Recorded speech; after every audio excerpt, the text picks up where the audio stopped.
What it is, you guys, it is your girl, Catlight. Yes, I'm Catlight Dixon. I'm the Draw My Life prison wife. I'm the legally blind artist that is rapping and painting for justice.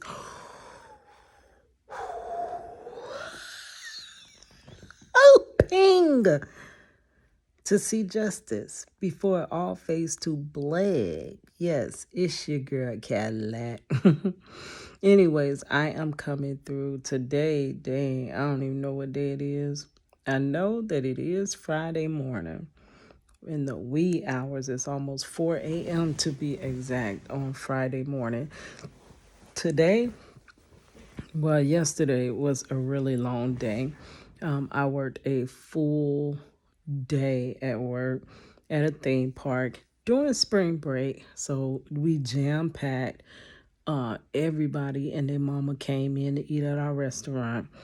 Um, it was just so much. Then I got off and it was just a lot, but I'll put that in a whole nother video. So needless to say, I am very exhausted.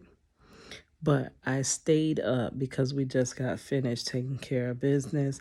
But I stayed up just so I could record another video.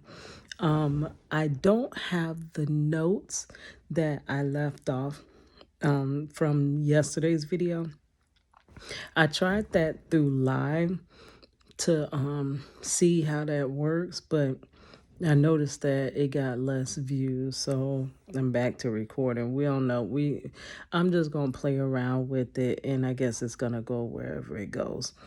So I will go back and record tomorrow when I get my notes. I will go back and record where I left off. I was talking about jury trials and stuff like that, and where I did leave off, I was like, if juries are so fair, jury trials are so fair, what could be a purpose in wanting to have 11 white jurors and one black juror? That was the ratio in my husband's case.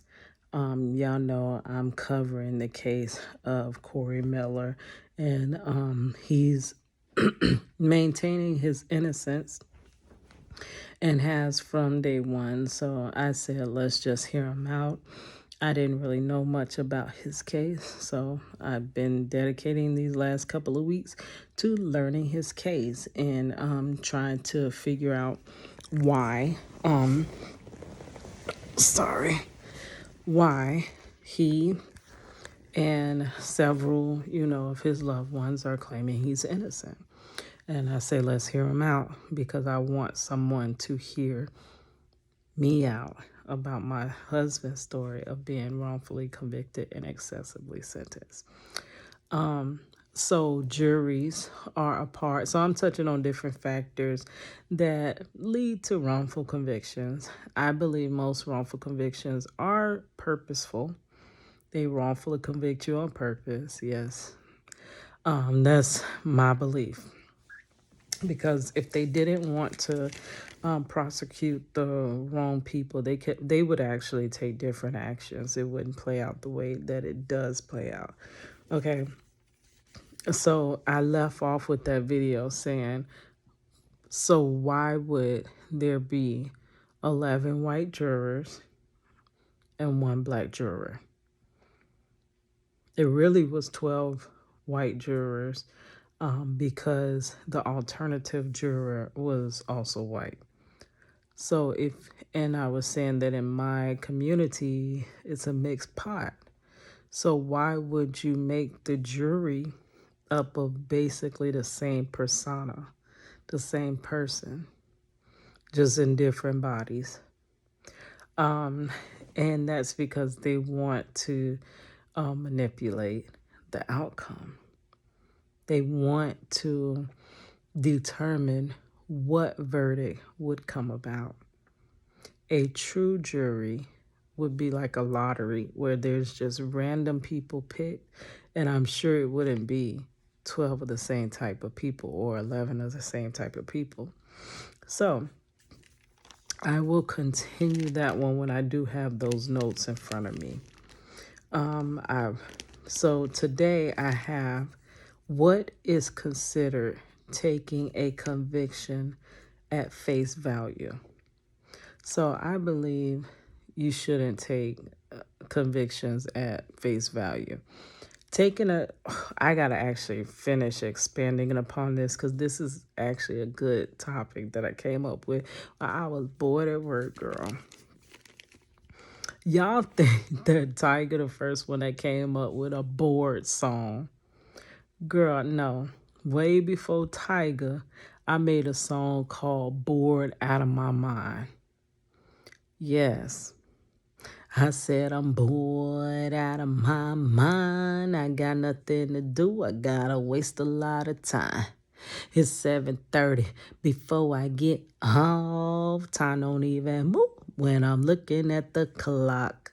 I said I'm bored out of my mind. Got nothing to do. I gotta waste a lot of time. It's 7:30 before I get home. Time don't even move when I'm looking at the clock. Yeah, so when I'm bored out of my mind, girl, I go to taking notes, girl. Yes. Back in the day, I used to write raps on these little receipt papers. But now that I am a YouTuber, girl, I write my topics. And I came up with a good one. So it is, what is taking a conviction at face value?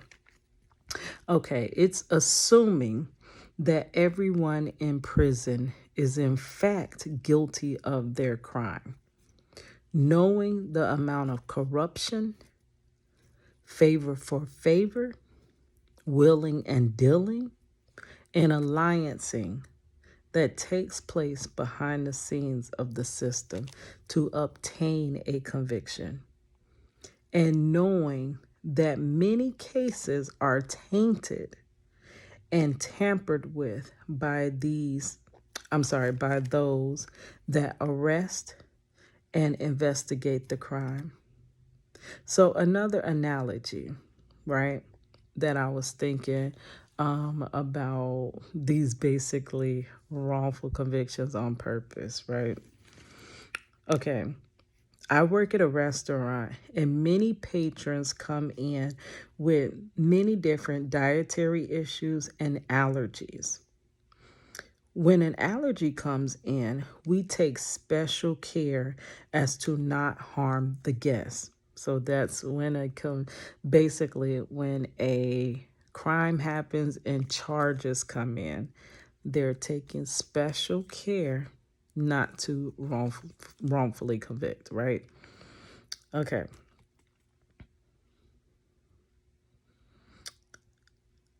Therefore, one person prepares that meal rather than how it usually goes, like how the normal meal gets prepared is like an assembly line, right?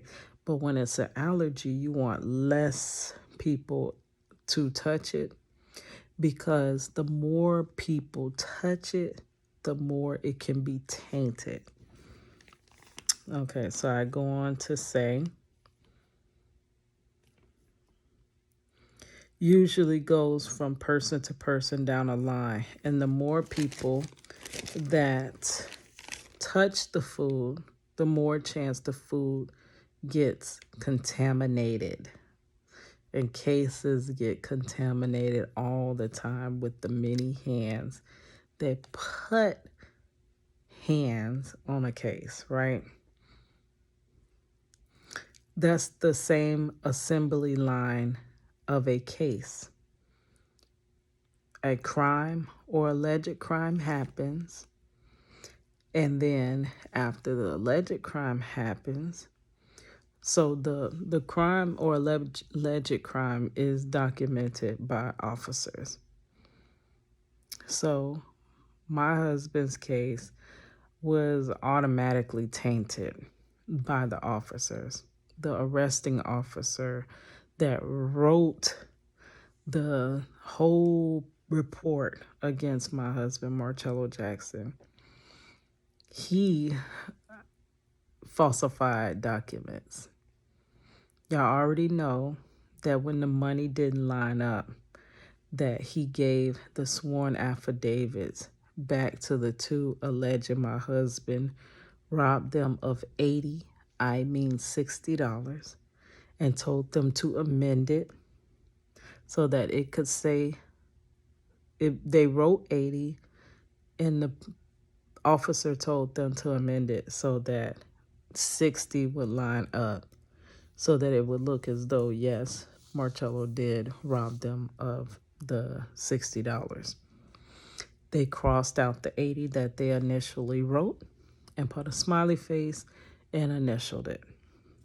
That's the first thing that the officer did to taint the case. Okay, the second thing that the officer did to taint the case, I don't even, because I don't have any more on my notes. I was supposed to write this timeline, so I'm trying to do this off the top of my head. So it may be a little bit out of order. Okay, so the officer lied and said that he witnessed my husband at the club where the guys alleged they were robbed of the $80. Okay, he lied, and if anybody had ever looked at, like, if there was any investigation done, which I really don't think they investigated this case, I believe they charged my husband and that was it. I don't even think there's like a field report or what's that canvas of the neighborhood. I don't think it's anything. But the police lie. If you ever went back to the scene of that crime, you can see how it's not true. See, when you hear words in your head, it could possibly be true, but it's not until you see it. And it wasn't until I drove the path. And when I investigated my husband's crime, I played out each person's scenario.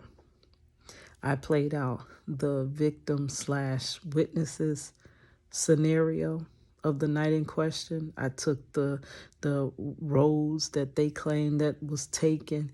I played it out just like they said it happened in the transcript, right? I also replayed it the way the officer said that it happened. And then I replayed it the way Marcello said it happened.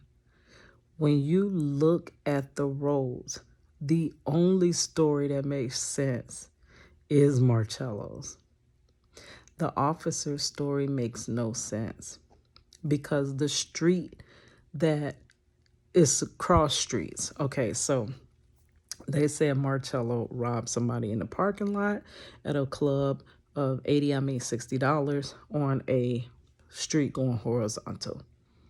Marcello was over another street going horizontal, but he was coming from a 7-Eleven. I'm actually going to draw this map out so you can see this whole area, but he was at the 7-Eleven. He was walking back home, which was at the end of the street. So the club that they placed Marcello at was a street over. Okay, so the police said that they seen Marcello from, well, actually, it wasn't one street over. It's one main street, but there's little streets in between, right? So he said where the police in his report said he was at the corner of this street and that street. And if you go up to the next main street was the club. He said from that street back there, he viewed Marcello, the vehicle Marcello was in, coming out the club. That couldn't have been true. There's two reasons why. One reason is the distance is so far. Unless he has some type of bionic eyesight, it is too far. It's too far because it's like blocks away. But he said he's seen it. It's like I said, it got those little tiny streets in between. So it's two main streets over, but there's little blocks in between. You can't see that far. And especially, you're not going to pinpoint one person's vehicle, one person. But the word of that officer placed Marcello there. Okay, so another reason why it's a lie, if you drive the path coming from where the police said that they observed Marcello at the club, it's not a straight shot. You can't even see from that stop sign that the police said he was at when he seen Marcello come out the club to the club. You cannot see. It's not a straight shot. See, roads don't always run straight. The road curves back and forth, but it's a sharp curve right there at the little stop sign. So the stop sign on the street that the officer would have been coming over, the stop sign is not really set where you can go straight. To continue straight in that lane, you have to swerve, and then you can go straight. And the reason you have to swerve is because it's a row of trees that come out. And if you're in at the stop sign and haven't crossed the intersection, you can't see down that street because it's not a clear intersection. You have to swerve over and then continue straight. So there's no possible way. And if anybody had investigated that case, the report that the officer wrote up, they would have seen that has to be a lie because you can't see around angles. You can't see around corners. Like, how are you going to see around a corner till you turn the corner? And also that distance. And it was at night. So this was a super bionic officer. But just by his word saying that he saw Marcello, that's an eyewitness. And that weighs heavier than anything else. But from the beginning, that officer tainted that case. From the beginning, by putting all of that on there, he tainted the case. Okay? So later, the same officer, this great upstanding officer, years later, I believe by 2007, was accused with five total, it was 4 other officers. They said that it was a guy that led the cops on a high-speed chase, that they said he had carjacked a woman or something, took her car, he robbed the store, and they were chasing him.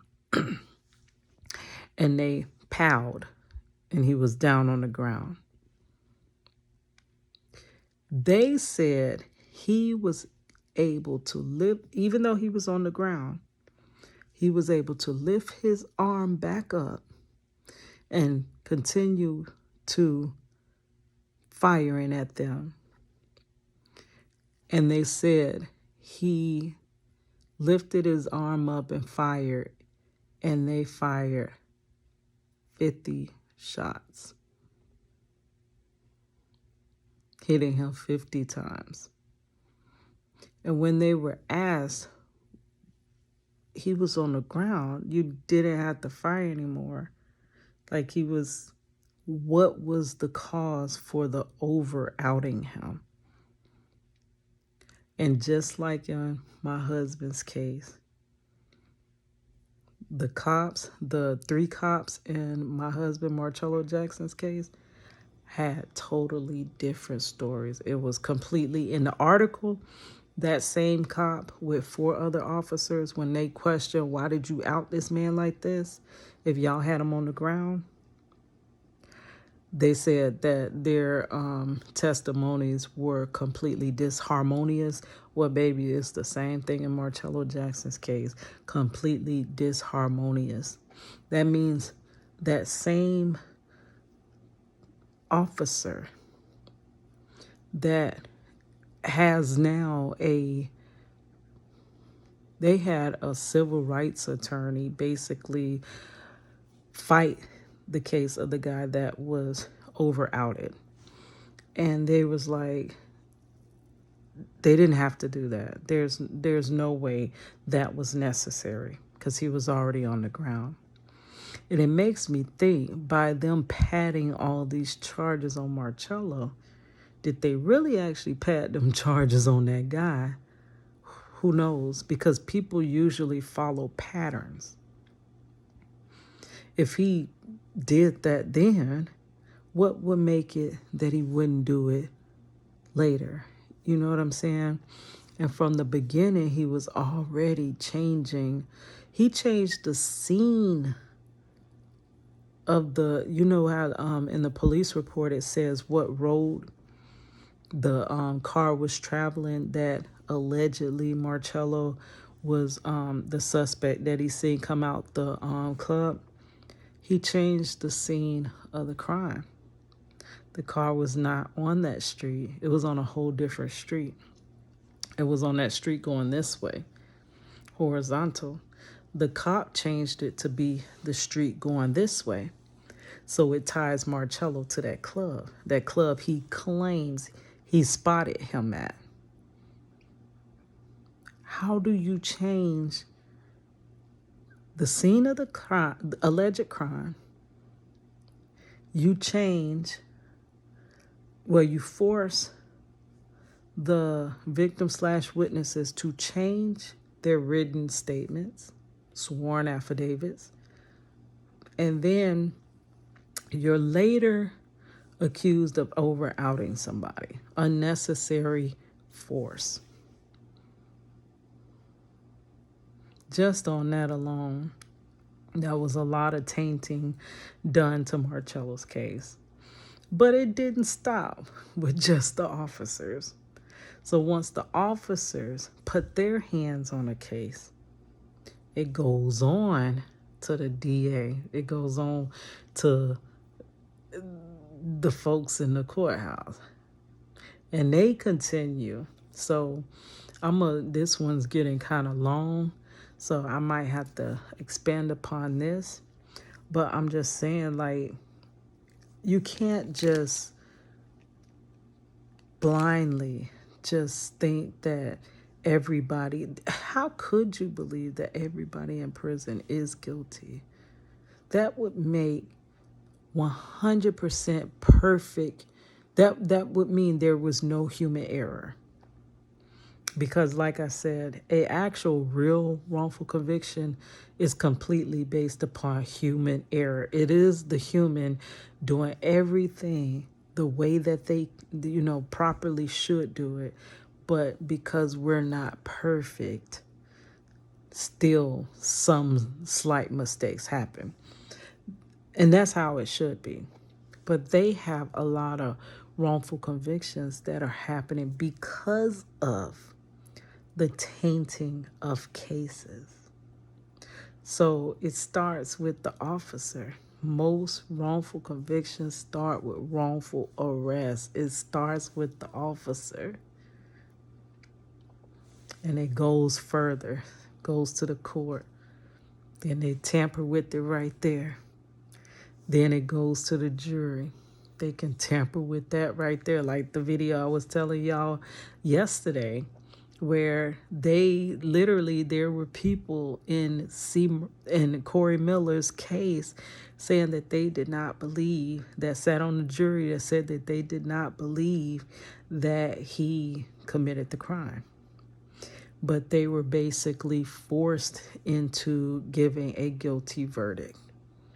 They came back twice deadlocked in his case. And after the second time coming back deadlocked, the judge was like, no, I'm not having this. He's guilty. So, I don't know. So, You can't just take a conviction at face value. See, that's, excuse me, that's what really bothers me because like I get really stupid comments. Like I don't know what I posted about. And then because I have prison wife, I always attach prison wife because basically that's who I'm looking for. I'm looking for my audience of prison wives and people that are for prison reforms. But it seems like I find the exact opposite. Like I'm finding, I don't know, they're not who I'm looking for, basically. They're not my target audience, but that's who I find. And it was one saying, oh, how dumb do we get? Now we're procreating with criminals. And I'm like, who says stuff like that first? I mean, social media makes it. Yes, I'm putting my story out there, but guess what? I have really no other choices. Either put myself on the line, putting my story out there, or let my husband die in prison or live most of his good life in prison. I mean, we really have no other options. The exit to a wrongful conviction is through the court, but the court is the exit blocked off, right? So I know if I don't want people to comment, I shouldn't put it out there. But to be honest with you, what other choices do I have? There's no other way to get this story known. We're in a digital age. There literally is no other way. I tried doing it through music. I tried doing it through other means, but it's going to be something that is public that is going to break this case. So I have to tell the story. But it's many people. I come across many people on YouTube. I don't care for what they talking about, but guess what? I just keep scrolling. Who takes time and energy to comment BS? For what? If I'm dumb, let me be dumb. I'm quite the opposite, and I'm well accomplished. I'm very intelligent, very talented. So if you see dumb, I don't care. I don't care. I'm not here for you. I'm here for those who have no voice. I'm here for those who want their stories told. I'm here for those who society do not see. I'm not here for you if you on that type of stuff. Those are examples. That person that made that silly comment is a great example of somebody taking a conviction at face value and just believing they have to be guilty because somebody found them guilty. Then I got another comment that said, oh, you mean to tell me how in the heck is he wrongfully convicted? He's rightfully convicted. Ain't no way he went through a jury trial and 12 people found him guilty just to be mean. And I'm like, oh my God. This man, they don't know nothing about the freaking law. It ain't about someone doing something to be mean. It's a whole bunch of politics behind these convictions.